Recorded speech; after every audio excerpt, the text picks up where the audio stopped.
Hello students, in this video you are going to learn latent heat. So try to understand what is latent heat, what is the definition of latent heat and how many types of latent heat is. So what is latent heat? The heat energy which has to be supplied to change the state of a substance is called its latent heat. Latent heat does not raise the temperature. The heat energy which has to be supplied to change the state of a substance is called its latent heat, and latent heat does not raise the temperature of the substance. ये बताया गया है latent heat के बारे में. तो latent heat क्या होती है? latent heat एक ऐसी heat होती है जो substance के particles के बीच में जो force of attraction होता है, उस force of attraction को break करने के काम में आने वाली जो heat है, वो heat आपकी latent heat होती है. इसीलिए latent heat सब्सटेंस के टेम्परेचर को इंक्रीज नहीं करती. क्यों? क्योंकि वो हीट कहाँ यूज हो रही है? वो हीट उस सब्सटेंस के पार्टिकल्स के बीच में जो फोर्स ऑफ अट्रैक्शन है, उस फोर्स ऑफ अट्रैक्शन को ब्रेक करने के लिए वो हीट यूज हो रही है. लेटेंट हीट सब्सटेंस को एक स्टेट से दूसरे स्टेट में चेंज करने में काम आती है, और लेटेंट हीट सब्सटेंस के टेम्परेचर को इंक्रीज नहीं करती है. तब तक इंक्रीज नहीं करती है जब तक कि वो सब्सटेंस एक स्टेट से दूसरी स्टेट में कंप्लीटली चेंज ना हो जाए. तो अब क्वेश्चन उठता है कि वाई. वैसे तो मैंने एक्सप्लेन कर दिया, एक बार हम अगर क्वेश्चन आ जाए एग्जाम में तो आप कैसे उसको आंसर दोगे, तो इसलिए आपको क्वेश्चन यहाँ पे और उसका आंसर डिफाइन कर रहा हूँ कि why latent heat does not cause a rise in temperature of the substance. क्यों लेटेंट हीट एक सब्सटेंस के टेम्परेचर को इंक्रीज नहीं करती है? तो the latent heat which we supply is used up in overcoming the forces of attraction between the particles of a substance during the change of state.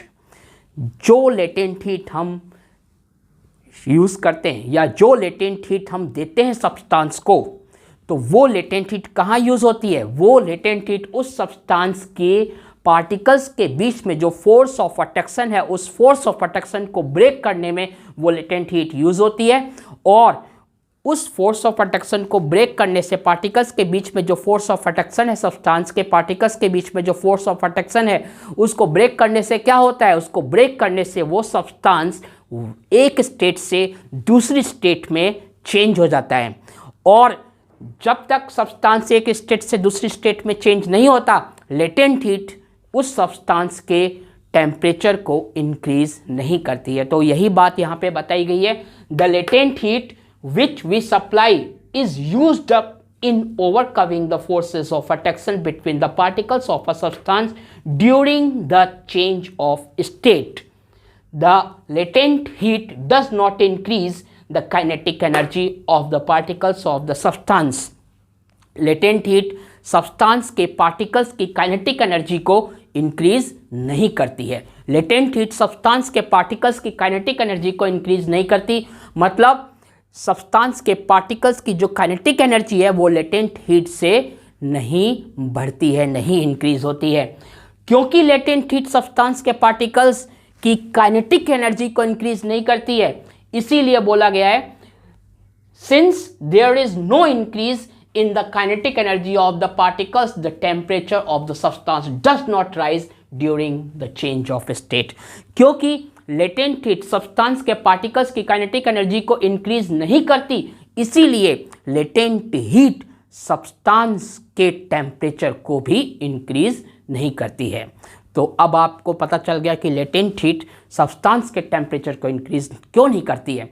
तो latent heat कहाँ use हो जाती है? लेटेंट हीट सब्सटेंस के temperature को increase करने में use नहीं होती, बल्कि सब्सटेंस के पार्टिकल्स के बीच में जो फोर्स ऑफ अट्रैक्शन है, उस फोर्स ऑफ अट्रैक्शन को ब्रेक करने में लेटेंट हीट का यूज होता है. अब देखते हैं kinds of latent heat. Latent heat कितने टाइप्स की होती है, लेटेंट हीट के कितने काइंड्स हैं? तो latent heat is of two types. Latent heat की दो टाइप्स होते हैं. Latent heat is of two types. First latent heat of fusion and second latent heat of vaporisation. Latent heat दो type की होती है, latent heat of fusion and second latent heat of vaporisation. First समझते हैं latent heat of fusion. What is latent heat of fusion? The heat required to convert the heat required to convert a solid into the liquid state. The heat required to convert a solid into the liquid state is called latent heat of fusion or latent heat of melting. तो जो heat solid को या solid state से, एक substance की solid state से उसको liquid state में कन्वर्ट करने के लिए जिस हीट का यूज होता है, उस हीट को लेटेंट हीट ऑफ फ्यूजन कहा जाता है. तो जो हीट एक सॉलिड सब्सटेंस को लिक्विड सब्सटेंस में कन्वर्ट करने के लिए यूज होती है, उस हीट को लेटेंट हीट ऑफ फ्यूजन या लेटेंट हीट ऑफ मेल्टिंग कहा जाता है. तो लेटेंट हीट ऑफ फ्यूजन क्या होता है, लेटेंट हीट ऑफ मेल्टिंग क्या होता है, समझ गए. अब लेटेंट हीट ऑफ फ्यूजन की एक और साइंटिफिक डेफिनेशन को समझते हैं. The latent heat of fusion और melting of a solid is the quantity of heat in joules required to convert 1 kilogram of the solid at its melting point to liquid without any change in temperature. Latent heat of solid क्या होता है, देखिए latent heat of fusion किसका, solid का. latent heat of fusion of solid क्या होता है, या latent heat of melting of solid क्या होता है. तो the latent heat of fusion or melting of a solid is the quantity of heat in joules. Latent heat of fusion एक quantity है हीट की, किस में, जूल्स में.